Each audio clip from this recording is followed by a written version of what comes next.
Hello, my name is Kim Douglas, and I am currently a novice public health nurse. Today, I'm going to be looking at the breastfeeding challenge of an infant with cleft lip and a yeast infection. I will take this challenge and work through the clinical decision-making process framework. This will guide me in making appropriate decisions for the mother and her infant, as well as allow me to reflect on the outcome of the situation. This tool will aid the nurse in the complex process of making decisions during client care. It will help the nurse sift through the daily complexities of nursing, leading to the creation of a care plan. It allows the nurse to reflect on the decision and whether it was effective or not, leading to the development of nursing knowledge. This tool has 5 steps: knowledge, cues, judgment, decisions, and evaluation of outcome. Here is where I'm going to look at past experiences. Have I, as a registered nurse, experienced assessing an infant with cleft lip? In reflection, I realized that I haven't, or even cared for an infant with a cleft lip. However, since I work with patients who suffer from weak immune systems, I do have experience in the assessment of yeast infections involved in the mouth and skin folds and groins. I'm confident in my abilities to assess and treat yeast infections. However, I also realize my inexperience with infants and cleft lips. According to the BC Children's Hospital, 1 in 700 babies are born with cleft lips. Cleft lips are a birth defect of the mouth, which forms early in fetal development. It occurs when the tissue of the upper jaw and nose do not join as expected. An incomplete cleft lip ranges from a slight indentation to a notch in the upper lip, while a complete cleft lip results in a deep split in the lip that extends on one or both sides of the nose. Cleft lips can be classified further as unilateral, one side of the lip, or bilateral, both sides of the lip. Cleft lips rarely involve the bottom lip, mostly the top. So what causes cleft lip? Cleft lips are a birth defect that happens during fetal development. HealthLink BC reports certain activities could result in a greater chance of your infant being born with cleft lip, such as certain medications taken during pregnancy, use of alcohol and drugs during pregnancy, smoking or secondhand smoke, or a family history of cleft lip. How does having a baby with cleft lip affect breastfeeding? Mothers may have to slightly pinch the cleft lip to create the proper suction to allow for optimal breastfeeding. Yeast, also called candida, is normally found on the body. It becomes a problem when it grows out of control, and that's how it turns into a yeast infection. Since babies' immune systems are still developing, it could result in candida growing out of control. Yeast infections can infect an infant's mouth while breastfeeding. This type of yeast infection is called thrush. It can be transferred back and forth, spreading to the mother's nipple. Signs and symptoms of yeast infection, or thrush, of the infant's mouth include white patches in the mouth and on the tongue. Tender to wipe away, it may leave an open sore underneath.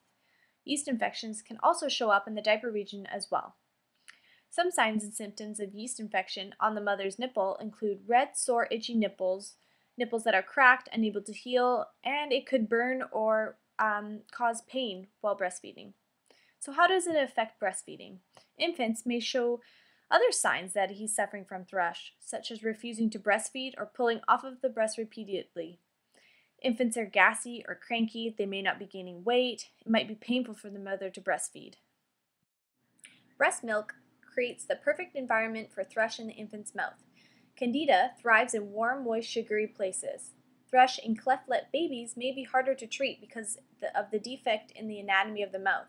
It is harder to paint the mouth with antifungal medication. Also, there are more open spaces that can't be seen, which can be harder to reach and treat.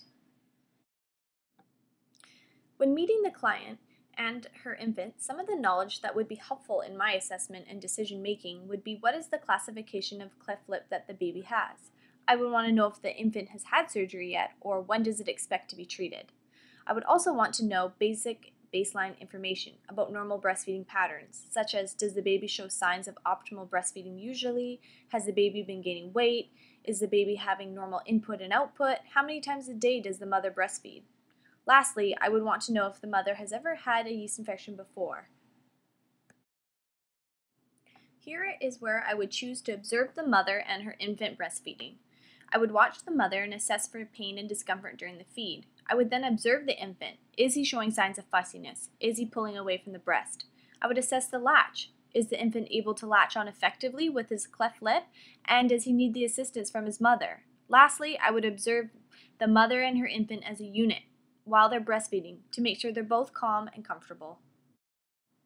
Infants born with cleft lips could impact the infant growing up as well as their family. It could affect their appearance, their speech, their growth development, their dental health, and feeding abilities.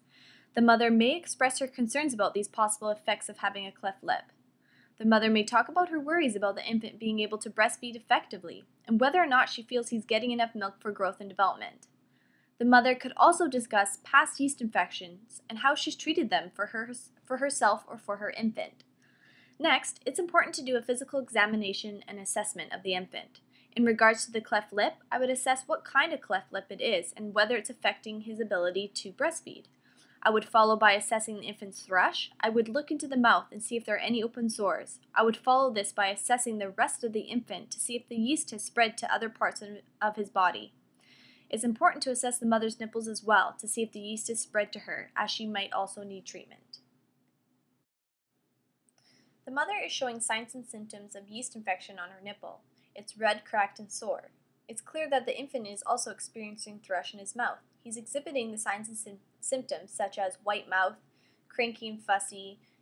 The infection has also spread to his diaper area. The infant's not feeding well. He's pulling off the breast constantly. His input and output is down. The infant also has a unilateral, incomplete cleft lip. This could increase the risk of thrush as the defective anatomy of the infant has areas that are harder to clean and could leave leftover breast milk. Upon observation, I conclude that the latching is not a problem during breastfeeding. The mother is effectively aiding the baby with proper latching technique by pinching the lip together slightly. I would involve the physician because the infant's going to need an antifungal mouthwash such as nystatin to help clear up the yeast infection. The mother will also need a prescription cream for her nipple. I would also look up support groups for the cleft lip infants and their families. The mother has expressed to me her worries and fears of how being born with a cleft lip could affect the infant as he's growing up. It's important to support the mother in her worries. Some of the resources that are available are online or hospital-based support groups. I would want to know when the surgery is, and the baby may need speech therapy eventually. I decide that I would watch and wait. It is important that the mother and her infant get the proper antifungal treatment and to give it a few days to start working.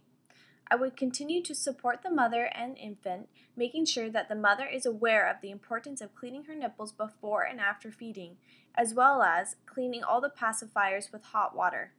This will prevent the yeast infection from coming back. Also, I would continue to support the mother and her worries about her infant and future issues for him. I will continue to ask the mother about her comfort levels, giving time for her to express her concerns and questions. I will also continue to support the infant and his breastfeeding, making sure he is obtaining enough milk for growth and development. I will continue with my assessment of the yeast infections on both the infant and mother, making sure it is healing properly. I am confident that the decision I made resulted in a healthy mother and infant.